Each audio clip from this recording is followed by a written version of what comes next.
जय श्री राम दोस्तों, मैं केशवर पाल आज फिर एक नई वीडियो के साथ आपकी सेवा में हाजिर हुआ हूँ। दोस्तों, ये दोनों रामपाल के भक्त हैं। इसमें से एक प्रश्नकर्ता बना हुआ है और एक उत्तर देने वाला बना हुआ है। प्रश्नकर्ता इससे प्रश्न पूछता है, रज्जू, ये जगत के लोग माता को हरदुपारी मानते हैं, लेकिन आज तक ये नहीं जान पाई माता का पति कौन है। तो उत्तर देने वाला इसको उत्तर दे रहा है, भाई कौन है तो चलो दिखाएंगे इनको बाद में। आ जाओ भाई, देखा देख, ये माता देवी के वचन हैं। ब्रह्मा विष्णु महेश इंद्र वरुण कुबेर एवं अग्नि तक को भी मैं पति बनाना नहीं चाहती।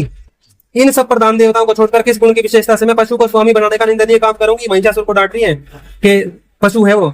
मैं पति को वर्ण करने वाली स्त्री नहीं हूँ। मेरे शक्तिशाली पति देव विराजमान है। देवी माता के पति विराजमान है, वो काल भगवान है, ब्रह्मा विष्णु शिव के पति जो पिता है। ऐसे सुयोग्यतम पति को छोड़कर मूर्ख महिषासुर की सेवा करने के लिए मैं कैसे तैयार हो सकती हूँ। भाई देवी भागवत में तो देवी ने अपने पति के बारे में बता दिया, पर हमारे पाखंडी धर्मगुरु आज तक हमें नहीं बता पाए। नवरात्रि भी करवा रहे हैं, ये नहीं बता पाए कि माता की शादी हो रखी है या उसके कोई पुत्र है। ये कह रहे हैं उतार्ध कवारी है। मूर्ख बना रखा है हमें, मूर्ख। तो अभी आपने इसका उत्तर सुना।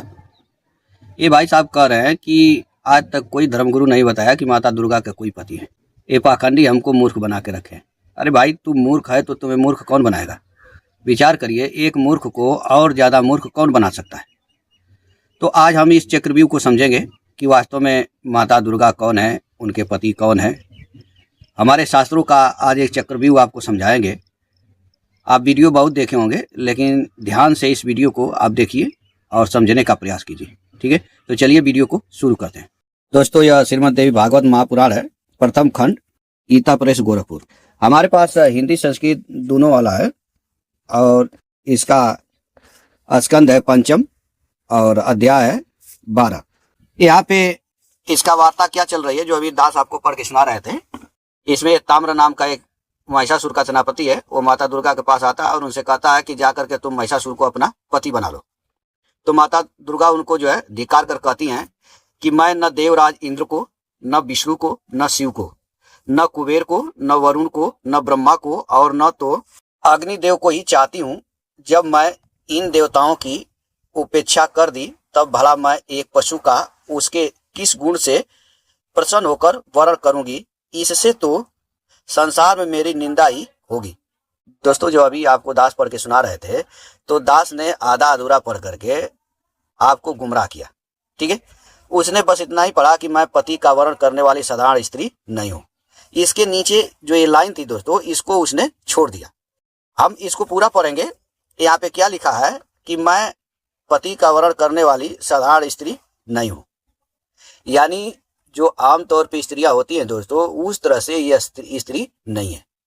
ठीक है, जैसे आमतौर पे स्त्रियां पति का वर्ण करती हैं, वैसे ये स्त्री नहीं है। ये क्लियर हो गया। अब ये क्या कह रही है कि मेरे पति तो साक्षात प्रभु हैं, यानी जो साक्षात परमात्मा है वही इनके पति है। ठीक है, वे सब कुछ करने वाले, सबके साक्षी, उनका विशेषता बता रही है कि वो कैसे हैं। कुछ भी न करने वाले, इच्छा रहित, सदा रहने वाले, निर्गुण, मोह रहित, अनंत, जिनका कोई अंत नहीं है। और कौन है? निर्गुण है, निरालंब, आश्रय रहित, सर्वज्ञ, सर्वव्यापी, साक्षी, पूर्ण आशय वाले, कल्याणकारी, सबको आश्रय देने में समर्थ, शांत, सबको देखने वाले तथा सबकी भावनाओं को जानने वाले हैं। उन प्रभु को छोड़कर मैं मूर्ख मसीह को अपना पति क्यों बनाना चाहूंगी। यानी इनके जो पति कौन है दोस्तों? निर्गुण है, जो सबके साक्षी है और प्रभु है, परमात्मा है। ठीक है, अब हम दोस्तों ये देखेंगे कि ये जो देवी जी बोल रही हैं, जो महिषासुर को मारने आई हैं, वो प्रकट कहाँ से हुई है। ठीक है, यह श्रीमद् देवी भागवत है और अध्याय 8 है और स्कंद पंचम ही है। यहाँ पे एक विषय लिया गया है, ब्रह्मा प्रभृति समस्त देवताओं के शरीर से तेज पुंज का निकलना और उस तेजो राशि से भगवती का प्रकट्य। यानी भगवती कहाँ से प्रकट होगी? सभी देवताओं के तेज पुंज से। जब महिषासुर का अत्याचार बढ़ जाता है दोस्तों, तो महिषासुर परेशान होकर के भगवान विष्णु के पास जाते हैं और भगवान विष्णु या उनसे क्या बोलते हैं देवताओं से कि हे देवताओं, आप सभी लोग आसनों पर बैठ जाइए और फिर अपना कुशल क्षेम बताइए। आप लोग एक साथ मिलकर यहाँ किस लिए आए हुए हैं? ब्रह्मा तथा शिव सहित आप सभी देवता चिंता मग्न, दुखित और उदास क्यों हो गए हैं? आप लोग अपना प्रयोजन शीघ्र बताइए। अब सभी देवता जो है दोस्तों परेशान होकर के विष्णु भगवान के पास जाते हैं। विष्णु भगवान उनसे ऐसा वाक्य कहते हैं। तो सभी देवता क्या कहते हैं यहाँ पे देखिए, हे महाराज, पाप कर्म में संलग्न अजय महादुष्ट वरदान पाकर अभिमान में चूर तथा पापी महिषासुर से हम लोग पीड़ित। और पीड़ित क्यों है यहाँ पे बता रहे हैं कि विधाता ने उसे वर दे दिया है कि तुम पुरुष मात्र से सदा अबद्ध रहोगे। तब ऐसी कौन सी स्त्री होगी जो रण में उस सठ को मार सके। यानी यहाँ पे विधाता यानी ब्रह्मा जी ने उसको वरदान दे दिया था महिषासुर को कि तुम किसी भी पुरुष से मारे नहीं जाओगे, जब भी तुम्हारी मौत होगी तो स्त्री से होगी। तो यहाँ पे देवता कह रहे हैं कि वो कौन सा स्त्री है जो उनको मारेगी। क्या भगवती, पार्वती, लक्ष्मी, इंद्राणी अथवा सरस्वती भी इस अत्यंत दुष्ट तथा वरदान के कारण अत्यंत अभिमानी महिषासुर का वध करने में समर्थ होंगी। ठीक है, ऐसा इन्होंने भगवान विष्णु से बोला देवताओं ने। तब भगवान विष्णु क्या कहते हैं दोस्तों, तो एक ही उपाय है कि यदि सभी देवताओं के तेज से कोई श्रेष्ठ रूपवती सुंदरी उत्पन्न की जाए तो वही सम्रांगण में उसे अपने पराक्रम से मार सकती है। हम सबकी शक्ति के अंशों से निर्मित कोई वीर नारी ही सैकड़ों प्रकार की माया रचने में निपुण और वर प्राप्ति के कारण अभिमान में चूर उस महिषासुर का वध करने में समर्थ होगी, ऐसा विष्णु भगवान ने कहा। अब होता क्या है, अब आप सभी देवतागण तेज अंशों से प्रार्थना करें, साथ ही हमारी स्त्रियां भी प्रार्थना करें, जिससे कि उन आविर्भूत तेजांशों के द्वारा एक तेजो राशि उत्पन्न हो जाए। अब यहाँ पे सभी लोग जो है अपने तेजांशों से प्रार्थना करते हैं और उसके बाद जो है तेजांश उत्पन्न होता है दोस्तों, और उसी तेजांश से जो है देवी का प्राकट्य होता है। इसमें बड़ा विस्तार से लिखा हुआ है।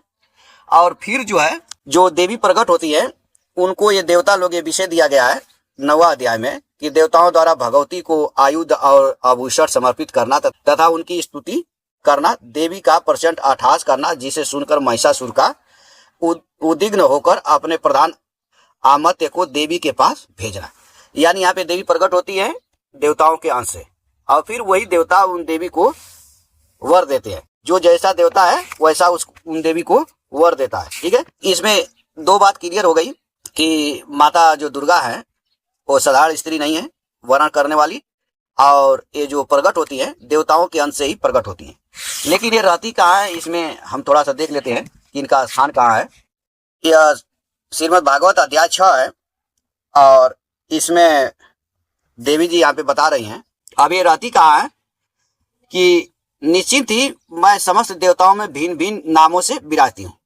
इनका रहने का स्थान क्या है, देवताओं में, तथा शक्ति के रूप में प्रकट होती हूँ और पराक्रम करती हूँ। यानी हर देवताओं में ये शक्ति के रूप में रहती हैं। ठीक है, किस देवता में किस शक्ति के रूप में रहती हैं अभी बता रहे हैं कि मैं ही गौरी हूँ भगवान शिव में, परामी, रौद्री, प्राही, वैष्णवी, शिवा, वरुणी, कवेरी, नरसिंही और वासवी शक्ति के रूप में विद्यमान रहती हूँ। सब कार्यों के उपस्थित होने पर मैं उन देवताओं में प्रविष्ट हो जाती हूँ और देव विशेष को निर्मित बनाकर सब कार्य संपन्न कर देती हूँ। जल में शीतलता, अग्नि में उष्णता, सूर्य में प्रकाश और चंद्रमा में ज्योत्सना के रूप में ही यथेष रूप से प्रकट होती हूँ। यानी ये शक्ति जो है दोस्तों हर देवताओं में रहती है। अब यहाँ पे बता रही है देवताओं में ही नहीं जीवों में भी ये शक्ति के रूप में रहती है। क्या कर रही है कि हे विदे, इस संसार का कोई भी जीव मुझसे रहित होकर स्पंदन भी करने में समर्थ नहीं हो सकता, यह मेरा निश्चय है, इसे मैं आपको बता दे रही हूँ। इसी प्रकार यदि मैं शिव को छोड़ दूं तो वे शक्तिहीन होकर दैत्यों का संहार करने में समर्थ नहीं हो सकते। इसलिए तो संसार में भी अत्यंत दुर्लभ पुरुष को लोग शक्तिहीन कहते हैं। ठीक है, यानी ये भगवान शिव में भी शक्ति के रूप में रहती है, हर देवता में शक्ति के रूप में रहती है, जीव में भी शक्ति के रूप में रहती है। अब दोस्तों इनका प्रथम बार प्रकट कहाँ से होता है वो हम आपको दिखा देते हैं कि ये कहाँ से पहली बार प्रकट होती है। दोस्तों यह संक्षिप्त शिव पुराण है। दोस्तों यह संक्षिप्त शिव पुराण का रुद्र संहिता है और यहाँ पे ब्रह्मा जी नारद जी को बता रहे हैं। ब्रह्मा जी ने कहा, ब्राह्मण देव शिरोमणे, तुम सदा समझ जगत के उपकार में ही लगे रहते हो। तुमने लोगों के हित की कामना से यह बहुत उत्तम बात पूछी है, जिसके सुनने से संपूर्ण लोगों के समस्त पापों का क्षय हो जाता है। उस अनामय शिव तत्व का मैं तुमसे वर्णन करता हूँ। यानी यहाँ पे दोस्तों ब्रह्मा जी से नारद जी पूछे थे कि सृष्टि का रचना आपने किया है, शिव ने किया है या भगवान विष्णु ने किया है, तो उसी का यहाँ पे बात चलेगी। तो ब्रह्मा जी क्या करें दोस्तों, बात बहुत लंबी है, लेकिन यहाँ से देखिए कह रहे हैं कि जिस पार ब्रह्म के विषय में ज्ञान और अज्ञान से पूर्ण उक्तियों द्वारा इस प्रकार ऊपर बताए गए विकल्प किए जाते हैं, उसने कुछ काल के बाद सृष्टि समय आने पर द्वितीय की इच्छा प्रकट की। उनके भीतर से एक से अनेक होने का संकल्प उदित हुआ। तब उस निराकार परमात्मा ने अपनी लीला शक्ति से अपने लिए मूर्ति आकार की कल्पना की। वह मूर्ति संपूर्ण ऐश्वर्य गुणों से संपन्न सर्व जो मूर्ति रहित परम ब्रह्म है, उसी की मूर्ति चिन्ह में आकार भगवान सदाशिव है। अवार्चनीय और प्राचीन विद्वान उन्हीं को ईश्वर कहते हैं। उस समय एकाकी रहकर स्वेच्छानुसार विहार करने वाले उन सदाशिव ने अपने विग्रह से स्वयं ही एक स्वरूप भूता शक्ति की सृष्टि की, जो उनके अपने श्री अंग से कभी अलग होने वाली नहीं थी। उस पराशक्ति को प्रधान प्रकृति गुणवती माया और बुद्धि तत्व की जननी तथा विकार रहित बताया गया है। यानी दोस्तों, जो निर्गुण निराकार परमात्मा थे, वो पहले अपने लिए एक आकार की कल्पना की, उसी को सदाशिव कहते हैं, और फिर उन्हीं से जो है एक शक्ति प्रकट होती है। ठीक है, अभी तक आपको ये पता चल गया। अब आपको हम आगे और बताते हैं। यहाँ पे देखिए, यह संक्षिप्त शिव पुराण है और रुद्र संहिता ही है। यहाँ जो वो महेश्वर है जिन्हें सदाशिव कहते हैं, वही महेश्वर क्या कर रहे हैं कि मैं सृष्टि पालन और संहार करता हूँ, सगुण और निर्गुण तथा सचितागन स्वरूप निर्विकार पार ब्रह्म परमात्मा हूँ। विष्णु सृष्टि रक्षा और प्रलय रूप गुणों अथवा कार्यों के भेद से मैं ही ब्रह्मा विष्णु और रुद्र नाम धारण करके 3 रूपों में विभक्त हुआ हूँ।